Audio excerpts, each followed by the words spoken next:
A Susana von Richthofen foi ungida missionária. O que os irmãos da igreja acham disso? Uma pessoa, que matou seus próprios pais ser ungida missionária. Pensa comigo, se eu tivesse matado os meus pais, mesmo que eu me convertesse, mesmo que eu me arrependesse, eu não ia querer um cargo de destaque. Eu não ia querer ficar, se realmente houve um arrependimento na minha vida, mesmo que exista um arrependimento, ainda existe a consciência de que eu matei meus pais. Então eu não ia querer uma posição de destaque, de publicidade. Pelo contrário, eu ia querer me afastar de tudo e de todos. Mas o que acontece hoje, baseado nas coisas que a gente vê, o que acontece nas igrejas, os cristãos parece que acreditam em tudo que conta. Tem aí o Guina, que conta um monte de mentiras, pessoas que ganham dinheiro com essas mentiras. Tem o Bruxo Tio Chico, que vai de igreja em igreja mentindo, falando um monte de mentira e ganha dinheiro para fazer isso. Então você entende o propósito de muitas lideranças nesses casos assim, onde repercute muito. Então parece meio conveniente, essa questão de ungir uma pessoa, que teve uma certa fama, uma fama maldita, de ter matado os próprios pais, ungir a missionária. Que loucura, gente! As pessoas tentam ainda argumentar, não, mas que Paulo perseguia a igreja. É uma coisa totalmente diferente. Quem aparece para Paulo é Jesus. E ele é comissionado a pegar o evangelho. Se realmente você quer ser missionário, vai para o Camboja. Vai lá para o Camboja, vai lá para esses países onde a luta é realmente uma batalha espiritual. Porque no Brasil é muito conveniente ser missionário. Ser missionário no Brasil é muito conveniente. Você entra no Guanabara, você pode comprar as coisas. Vai para um país onde você não tem o que comprar, onde as pessoas não têm o que comer. Aí eu vou acreditar que realmente há uma unção de missionário, porque a pessoa assassina os pais é ungida para ser missionário logo no Brasil, sendo que tem uma penca de pregadores aqui. O que mais tem no Brasil é pregador da palavra de Deus. O Brasil não está precisando tanto de pregadores. Ele está precisando de pessoas que acreditem de fato no Evangelho. Porque o Evangelho no Brasil já está super pregado. As pessoas se enganam, se fazem de trouxa, de pastores pilantras, porque querem.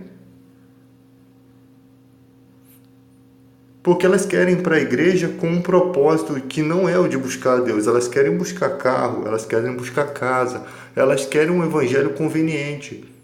A igreja virou uma forever. Não é mais igreja, é forever. Onde há um monte de propaganda enganosa, E ali as pessoas querem ser enganadas. Então deixa elas serem enganadas. Porque o que não falta no Brasil são bons pregadores também, que desmascaram esse evangelho michuruca. Mas o povo brasileiro, ele é de dura serviço. Ele não quer o evangelho verdadeiro, ele quer o evangelho conveniente. Ele não aceita o evangelho. São muito ludibriados com facilidade. E isso é objeto de escárnio. Você convida a pessoa para a tua igreja, a pessoa fala, eu não. Tua igreja pede mais dinheiro do que o cobrador de imposto, pede mais dinheiro do que aquele cara que vende as coisas lá, a prestação, que é o prestanista.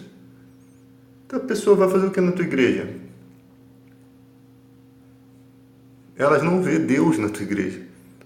Você pode enxergar Deus, você pode, porque você tem o Espírito Santo, você tem a Bíblia, mas e ela está fora? Ela não enxerga Deus no teu pastor. Nem os próprios pastores enxergam Deus na vida daquele pastor. Tem gente, é porque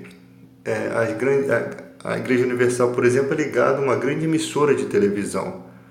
E tem gente que não quer perder uma oportunidade, né? Vai que pinta uma oportunidade na Rede Record e eu fico falando mal aqui, sabe? O povo ainda pensa nisso. Tô me lixando para isso. Então tem gente que pensa assim, dessa falsa forma de ser cristão.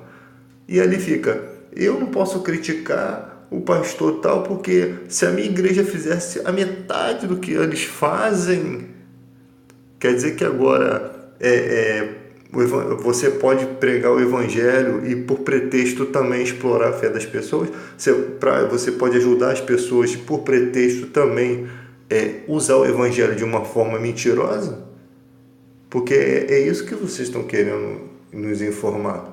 Quer dizer que a igreja cresce em número tal e ao mesmo tempo ela pode continuar explorando a fé das pessoas. O fim justifica os meios, né? O topa tudo por dinheiro. Então, o que acontece hoje no Brasil é que o evangelho está bem pregado. As igrejas que pregam o verdadeiro evangelho estão vazias, porque as pessoas estão preferindo o evangelho falso. Elas não querem mais ouvir o evangelho verdadeiro.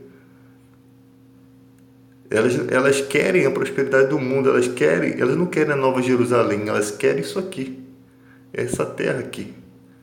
Elas não querem trabalhar para conquistar, elas querem que venha as bênçãos por meio de uma oração. É muito conveniente, é muito mais fácil, porque já é o que o cristão gosta de fazer, ler a Bíblia, orar.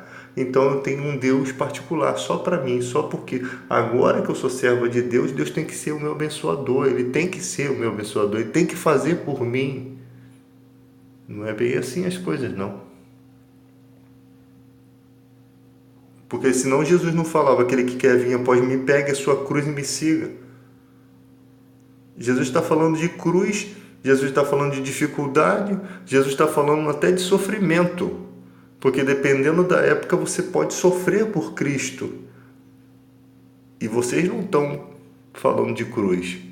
Vocês não estão buscando realmente pegar essa cruz, negar-se a si mesmo e ir até Jesus. Vocês não estão no caminho difícil, vocês estão no caminho da facilidade. Jesus está falando de um caminho difícil, né? Onde você pega a cruz, onde você nega a si mesmo, onde é difícil, onde há dificuldades, empecilhos, e vocês não, vocês estão falando um caminho bem prático, bem fácil, onde eu faço uma oração e Deus resolve todos os meus problemas, onde eu faço uma oração e uma coisa que Deus que te dá no meio da adversidade é a paz. A adversidade está ali, mas Ele te conforta, Ele te dá paz para enfrentar as dificuldades. Muitas dificuldades são removidas, muitas não são, mas Ele te dá o conforto, Ele te dá a força, Ele te mantém firme para enfrentar a adversidade. Isso realmente acontece. Agora, esse papo de oração, resolver problema financeiro da sua vida, eu sei que Deus é o Deus do impossível, eu sei que uma vez ou outra acontece coisas que está além da nossa explicação, mas isso não são regras do Evangelho. Né? Ainda mais quando a pessoa mesmo se enfia no meio dos problemas, pega dinheiro com a agiota, faz tudo de errado e depois vem igual um santinho. E tem umas que até culpa a Deus. Por que você permitiu, Senhor? Por que você não me deu um bom entendimento? É uma loucura. E é por isso que hoje em dia nós estamos vendo aí o povo completamente cego. Principalmente o povo cristão. O Brasil sendo dominado, cara. Dominado, massacrado, aposentadoria, tudo sendo massacrado. E o povo que tem o coração de Deus, que tem a mente de Cristo, não consegue enxergar isso. Não consegue enxergar isso. Isso é um absurdo. Como vocês estão tão cegos que vocês não estão entendendo a época que vocês estão vivendo? Porque é assim que isso está começando e vocês não estão fazendo nada. nem sequer orando, nem sequer lutando, nem sequer conversando a respeito. É como se o problema viesse e vocês virassem para o canto e fizessem a sua oração particular. Deus abençoa a minha família, a minha casa, a mesma de sempre. Né? Como diz aí o pregador. Qual vai ser a oração? A mesma de sempre. É o prato do dia, né? O executivo da oração. E as pessoas nem sequer, elas acham que tem que só estudar a Bíblia, elas não acham que tem que saber o que está acontecendo com o país dela, o que vai acontecer com as pessoas que não são cristãs no país dela e também com as que são cristãs, só querem saber delas. Às vezes você conversa com pessoas não cristãs, é nítido a pessoa dizer assim, é muito relativo isso. A pessoa fala assim, eu vivi na época do governo tal, foi bom para mim. Os outros que se exploda, para mim que importa. Aí eu pergunto assim, vem cá, foi bom para você e mais para o povo. Ah não, o povo, eu quero saber de mim.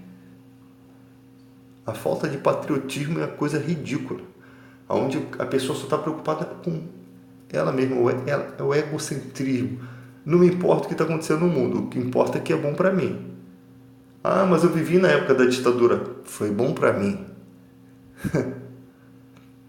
É uma coisa terrível de se ouvir. Quando você ouve isso de um cristão é pior ainda, é 30 vezes pior. Porque nós amamos porque Cristo nos amou primeiro. E que amor é esse que nós estamos retribuindo? O cristão, enquanto ele viver na hipocrisia, enquanto ele não entender, ele não souber chorar com os que choram, ele não entender o sofrimento ou o que vai haver no futuro de sofrimento das pessoas, ele é um hipócrita. Ninguém vai confiar no Jesus dele, porque ele é hipócrita. É um Deus de conveniência. Agora, quando você é um cristão que você sabe conversar qualquer assunto e você responde as coisas dentro da realidade, aí as pessoas começam a observar, esse cara é cristão, mas ele é diferente. Ele tem uma ética no seu julgamento das causas, ele tem uma ética que não é qualquer pessoa que tem. Você precisa concordar com tudo que as pessoas dizem, mas muitas coisas que as pessoas dizem, tem muita gente que não é cristão, mas está coberta de razão em muitas coisas que dizem. E ali elas estão com a verdade. E se espera do povo de Deus que também tenham essa verdade. Afinal, nós temos a mente de Cristo. Nós temos a sensibilidade de Cristo. Nós temos o Espírito Santo da verdade que nos impede de agir incorretamente, de pensar em nós mesmos. É ali que as pessoas encontram Deus. Um Deus honesto, que a pessoa consegue ver Deus na sua vida pela maneira com que o Espírito Santo conduz o teu coração. A pessoa vê que você não consegue ser insincero, insensível, imprudente. Ela começa a ver a justiça no seu coração. Ela começa a ver que Deus te deu sabedoria. Aí, quando você prega o evangelho para ela ouve. Por quê? Porque somente no meio do mundo todo perdido, com certeza Deus iluminou teu entendimento. Com certeza você tem ética suficiente para pregar o evangelho a ela. Com certeza você não vai convidar ela para uma igreja que vai pedir dinheiro, até porque você mesmo condena as práticas dessas igrejas. É assim que as pessoas começam a te ouvir. Como é que pode elas ver a verdade e os evangélicos não enxergarem? Então é assim que funciona. Para muitos, o Espírito Santo ele entra no coração. A pessoa inteligente de vida, ela não é qualquer pessoa, ela sabe julgar as questões. De forma nenhuma ela vai dar ouvido a qualquer coisa. Por isso que Jesus disse, as minhas ovelhas ouvem a minha voz, de maneira nenhuma ouvirão a voz de outro. Para alcançar o coração dessas pessoas tem que ser realmente de Deus. Mas vivendo na hipocrisia, vivendo escravo desses falsos pastores, você nunca vai conseguir mostrar a elas a verdade. É tempo do Brasil crescer. É tempo de se perguntar o porquê que Deus está permitindo essas coisas acontecerem no Brasil. Por que que a aposentadoria das pessoas está sendo roubada? Por que que um governo fraco, né, sem entendimento nenhum, está sendo colocado como um nobre, né? Os nobres andando a pé e os servos andando de cavalo, enquanto os nobres estão andando a pé. A posição está invertida. Pessoas que teriam que estar em posição em alta posição estão andando a pé, e pessoas que deveriam estar a pé estão ocupando os maiores cargos nesse país. É uma loucura, e a gente precisa entender por quê. Por quê que está acontecendo isso? Se as autoridades são ministros de Deus, e por que está acontecendo isso? Precisamos entender isso.